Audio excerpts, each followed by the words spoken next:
Many parents ask for advice on how to teach their children to read or how to identify learning difficulties related to reading. To give some guidance on this topic, I have invited Hannekie Verwoerd to the lounge. She is a speech and language therapist and home education mom of 5. She started an online business, Luistervink Stories, in response to children's need to develop language and listening skills. Hannekie, is there a golden age at which children are ready to read? And is reading readiness something that happens of itself, like learning to walk, or do we need to prepare the brain for this new activity? Taking the example of learning to walk, I want to line out a few principles about reading readiness. Learning to walk is a process. It is preceded by other areas of gross motor and cognitive development that we can clearly see contribute to the baby's ability to take his first step and do so without putting himself in extreme danger. We find that there is a pattern of development. In the case of walking, a certain sequence in which gross motor skills are mastered, and we see this in almost every baby born. This gives us the idea that the human brain is wired to let development happen and unfold in a certain way. At the same time, we acknowledge that the environment, for the greatest part controlled by the parents, plays a crucial role in giving the baby the opportunity to exercise and experiment with its body so that new skills can develop. Thus, two principles come into play. A brain wired or created to develop in a certain way, and an environment that can either enhance that created ability or inhibit the created ability of the brain to develop certain skills. So we can say that reading readiness is something that develops naturally. The brain need not be prepared given that the child is placed in an environment where it is exposed to the right kind of stimuli. The brain need not be prepared for reading readiness. It already is wired to develop language and subsequently reading skills, but the brain needs to be supported and fed the right kind of information and stimuli.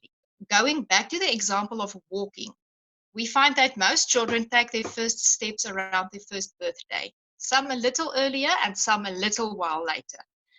The norm for learning to walk is between 12 and 18 months of age. That means that some babies take 1.5 times longer to take their first step, and it's still considered normal development. It's the same with reading. A child will be ready to read when certain processes of precursory development have been completed, and this will be different, a bit different for each and every child. Some, a very small percentage though, will be ready as soon as the age of 4, and others will only be ready to start reading at the age of 9. To think that all children are ripe and ready to read at the age of 6 will be like expecting all babies to start walking smack bam on their first birthday. Having said this, that not all children will be ready to start reading at the same age, it is important to take note that there is such a thing as a window of opportunity for language development. Reading ability is very closely related to language development. We will get into the detail of that in a moment. And once you get past a certain age, language development does not come as easy and as naturally anymore. There are, however, a lot of confusion about this. This window of opportunity for language development, it starts to close between 7 and 10 years. This does not mean that your child should be exposed to as many languages as possible before the age of 5. It means that your child should be exposed to a great extent to the sound of his mother tongue before a certain age. If your child is hearing impaired or suffer from chronic middle ear infections and allergies, there is a real danger that his brain will not receive enough sound exposure to help the brain figure out what spoken language is and how it works. You see, the language development window does not refer to the learning of a new language. That you can do until you are very old. It refers to the concept of spoken language as a way of communicating. And the brain figures out the concept of language best by being exposed to lots and lots of mother tongue with a sprinkling of a second and a third language added into the mix. If your child's exposure to his mother tongue, the language in which he's going to learn to read first, was compromised by hearing impairment, middle ear infection, or too much exposure to a second or third language, the golden age can pass, and you will have to work much, much harder to acquire the level of language development needed to support reading.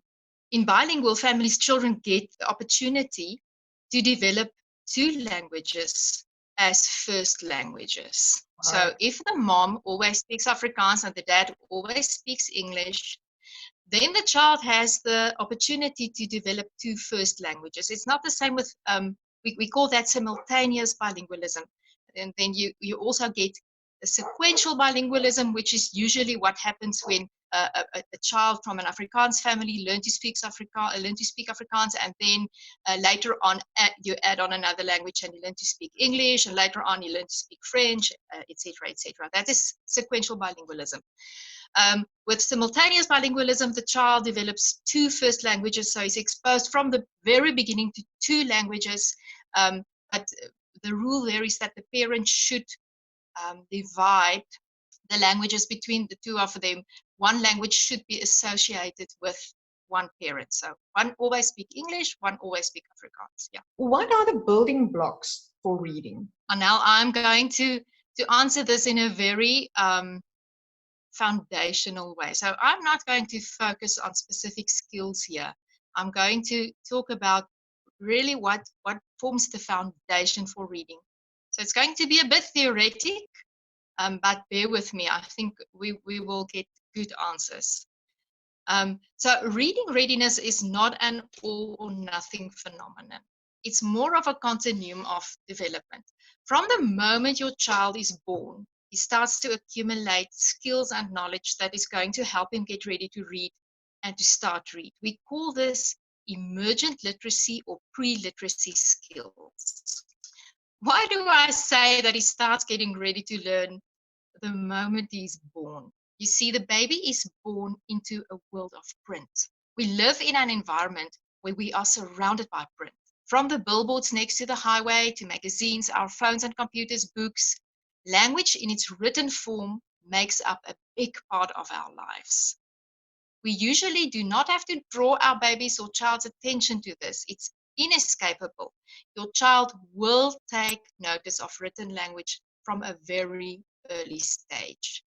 When we read to them or share books with them, we furthermore draw their attention to the fact that the weird squiggles parading over the page contains meaning and that it is desirable to know and understand what print means.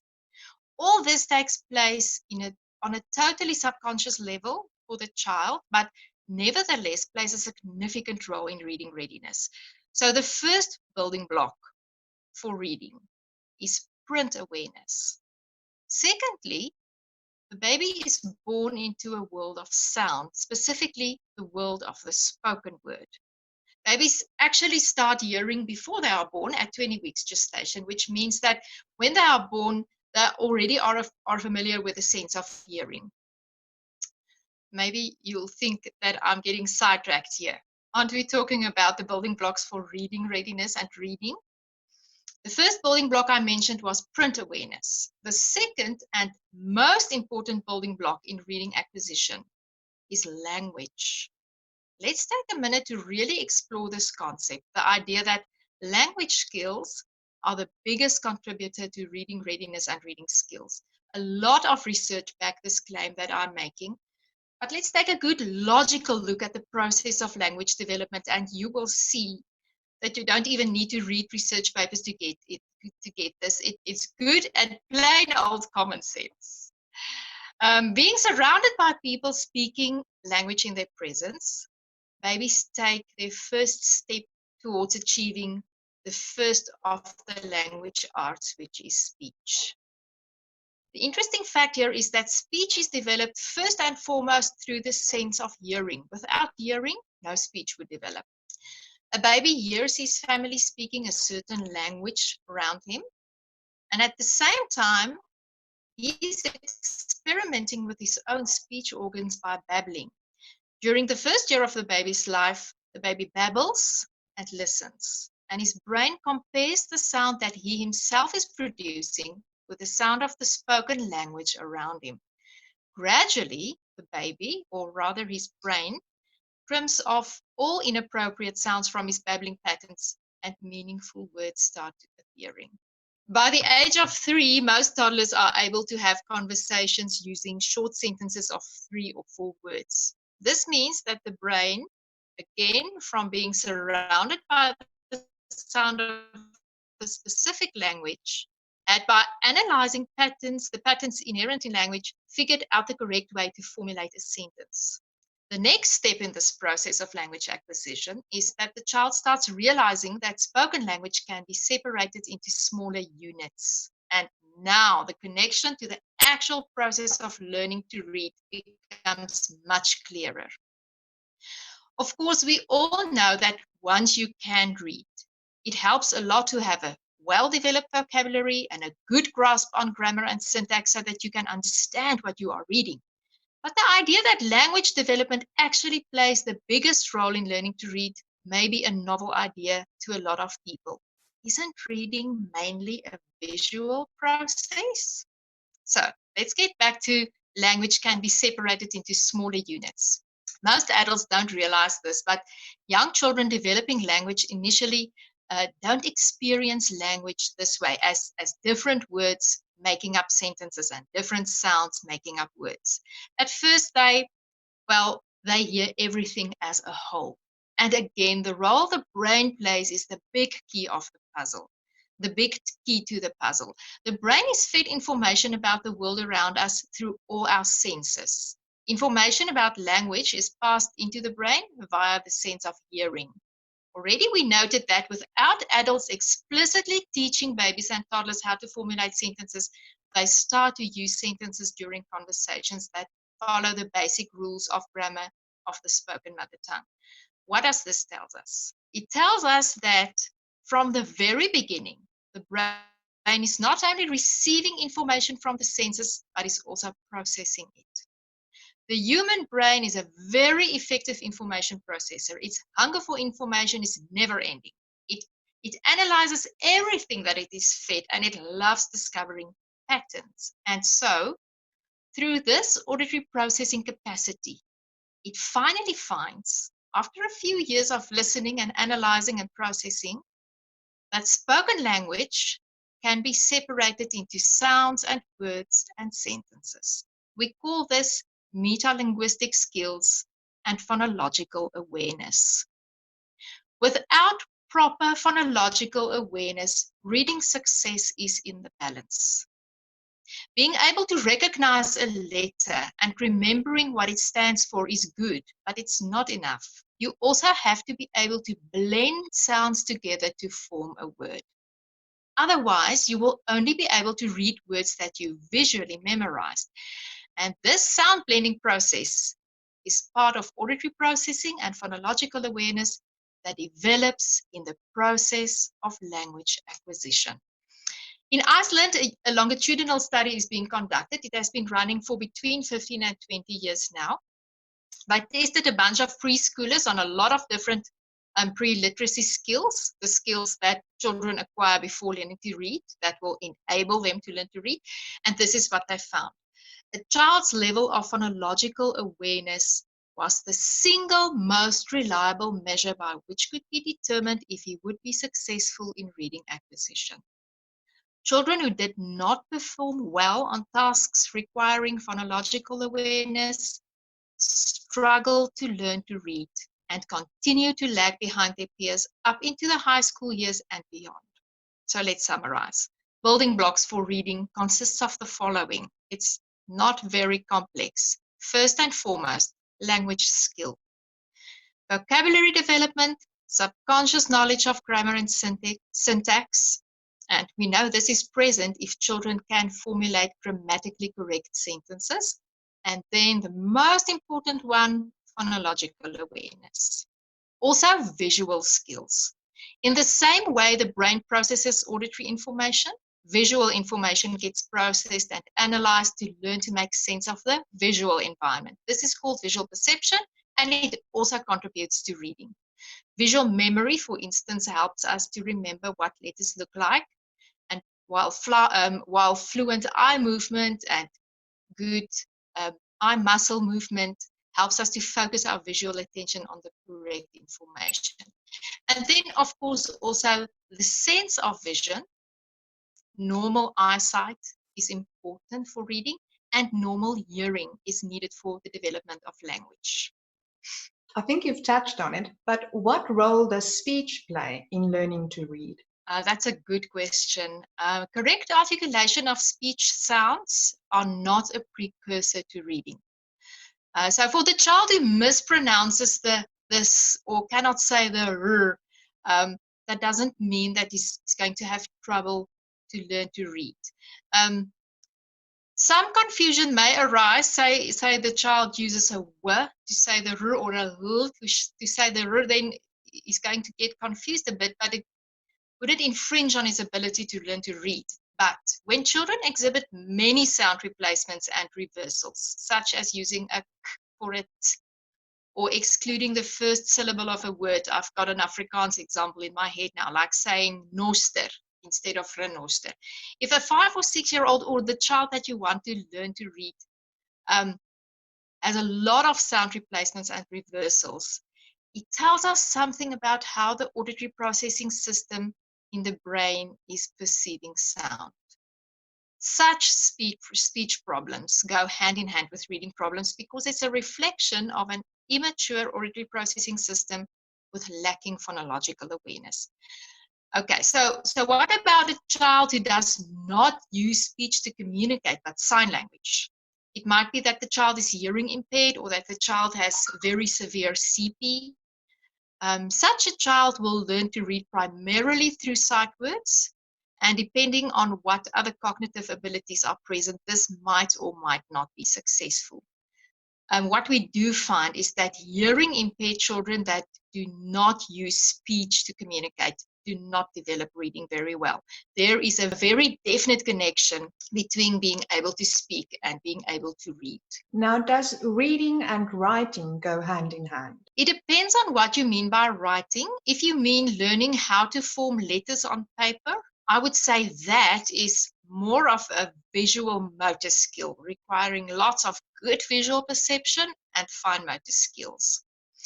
If you are referring to the art of writing, putting down ideas on paper by using language in the written form, knowing how to spell a word by separating it into sounds, being able to hear where a word starts and finishes, for that you need quite the same skill set as for reading, which is good phonological awareness, good auditory processing skills. Whether you should start with writing or start with reading or do both together, I feel quite comfortable with letting the child take the lead here. If the child is interested in both, you do both. What are some of the practical things we can do to help our child learn to read? Right, when we started our discussion, I mentioned that the environment can either enhance or inhibit the brain's ability to acquire certain skills and knowledge.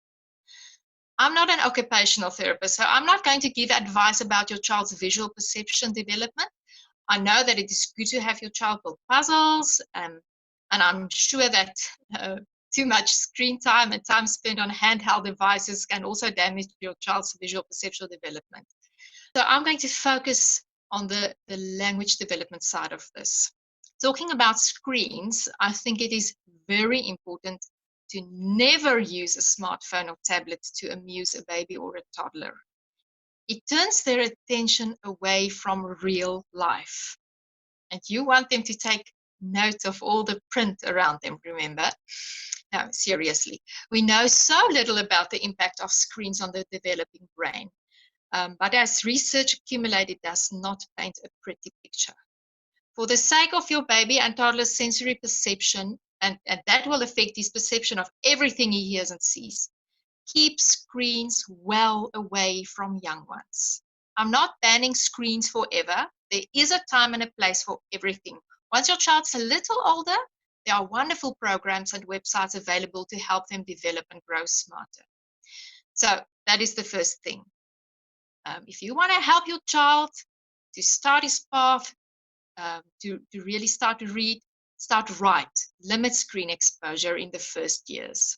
Instead, focus all your energy on the development of your child's language and gross motor skills.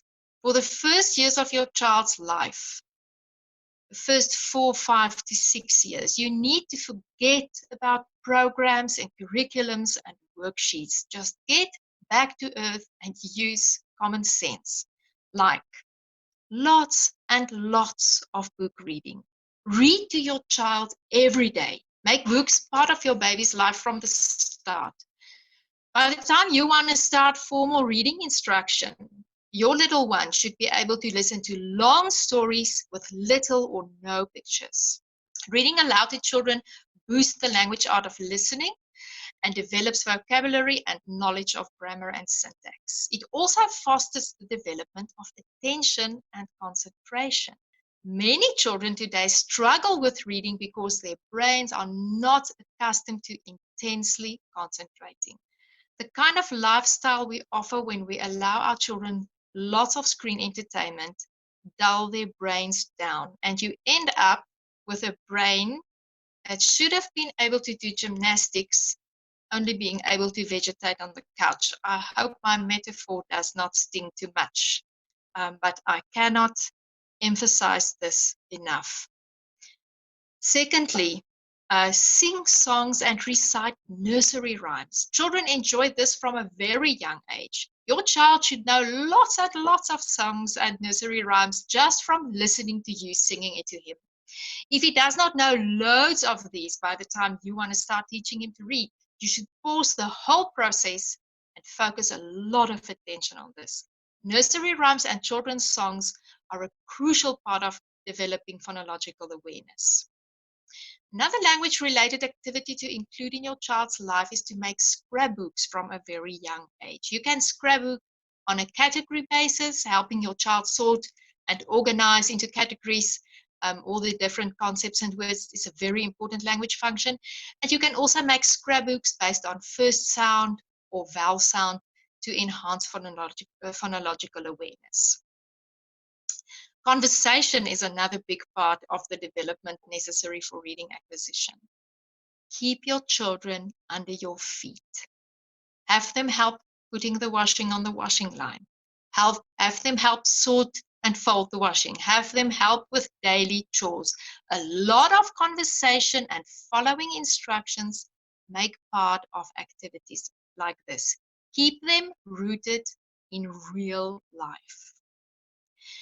There is formal exercises to help develop auditory processing and phonological awareness. You will find them online, and on my YouTube channel, I teach parents some of these methods to enhance pre-literacy skills, but take careful note. Formal instruction in emergent literacy skills are only the icing on the cake. You need to surround your child with good quality language embedded in real life activities if you want to help him acquire pre-literacy skills. No amount of syllabification exercises or reciting the first sound of words can get your child ready for reading in the natural way I have tried to sketch out for you in the past few minutes. Now, this is probably a contentious question. There are so many reading programs available and different approaches from sight words to phonics only to a combination of these. How do I teach my child to read? I think the first thing to do is to make sure that your child is ready to read before you start.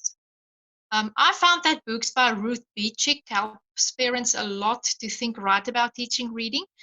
But a simple test that you can use to determine whether your child is ready is to check if he is able to blend 2 or 3 sounds into words without letters. Just sound out a word like slowly like that, and see if he can tell you the whole word the first time. Should be able to do it the first time. Don't show any letters, just the sounds. If he can blend the sounds into a word, he's ready to read. If he can't blend the sounds into a word, he's not ready to learn how to read. Right. Secondly, you need to choose some readers from which he can practice. There are lots of different sets and reader series available.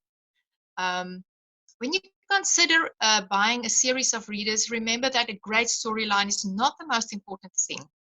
The great storyline you leave for the read alouds. When mommy reads to the children, then you need storybooks with a great storyline. When you choose a reading series, it's very important that it is well graded. The level of complexity should gradually increase. It should start with really easy words, short repetitive sentences, and progress to phonetically more challenging sound and letter patterns and longer complex sentences. I'm specifically not telling you use a phonics approach or use a sight word approach or use a combination of the two, because there's different strokes for different oaks. Choose a program that works on a method that makes sense to you as a parent.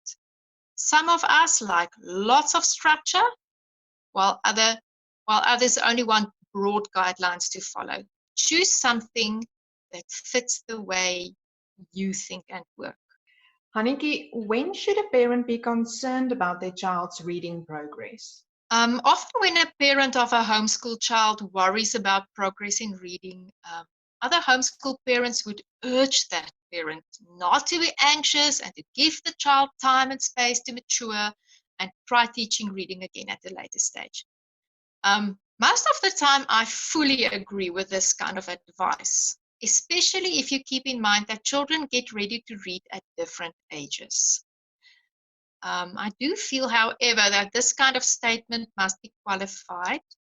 First of all, you can only start to worry about progress if you are spending time on a regular basis, like daily, and nothing is really happening.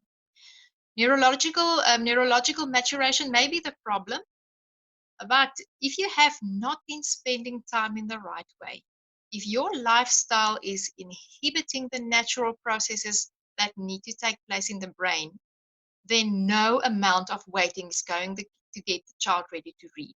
If you have, up to date, for instance, been allowing your child unlimited access to the internet and he has been YouTubing for hours on end, you cannot just continue along this path and think that brain maturity is going to be achieved.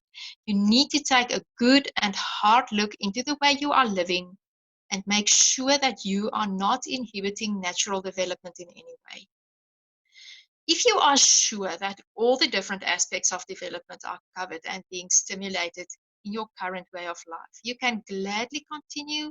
Just give the child more time. But if it is necessary, make adjustments. Listen to more stories, do more gross motor exercises, limit screen time, recite nursery rhymes, maybe go see a specialist.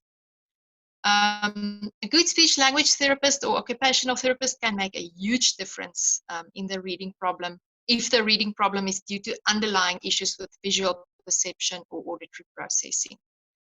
And luckily nowadays there are a lot of these therapists who are also homeschoolers and who are willing to give advice, to share advice and give advice.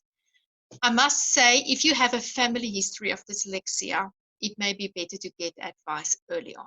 Hannekie, thank you very much for sharing your knowledge. I really appreciate it.